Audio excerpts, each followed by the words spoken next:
Good morning everyone. तर आजचा vlog मी चालू करते सकाळी 11:30 वाजता. आणि माझ्या घरचे जाणार होते बाहेर, त्यामुळे मला मम्मीने सांगितलं की तू आम्ही येईपर्यंत स्वयंपाक करून ठेव. आणि आजीला पण जायचं होतं हॉस्पिटलला, त्यामुळे मग मला स्वयंपाक करावा लागला.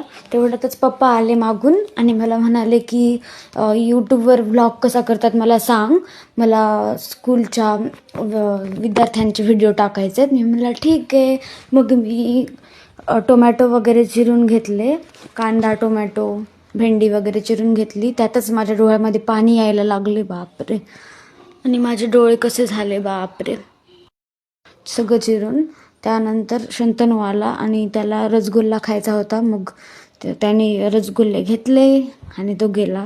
मग मी लसूण कुटले आणि त्यानंतर मग मी स्टार्ट केलं भाजी करायला.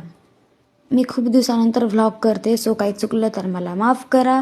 मग मी रूममध्ये गेले आणि तिथे पाहते तर एवढा मोठा गर्द झालेला. मग म्हणलं ते नंतर साफ करते. मग माझी भाजी झाली.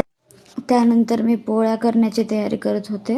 मग मी पीठ मळले आणि पीठ झाले की मग लगेच पोळ्या टाकून घेतल्या फास्टमध्ये.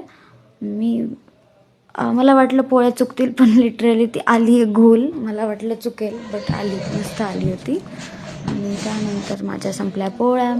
मग मी तिथलं सगळं साफ करून बेडरूममध्ये आले आणि इथे पण खूप गर्द झाला होता. म्हणलं ते आता साफ करते नंतर. मग घेतलं ताट आणि भेंडीची भाजी पोळी घेऊन मस्त जेवायला आले. तर thank you for watching. And please जर का माझा व्लॉग आवडला असेल तर नक्कीच लाईक, शेअर अँड कॉमेंट करा.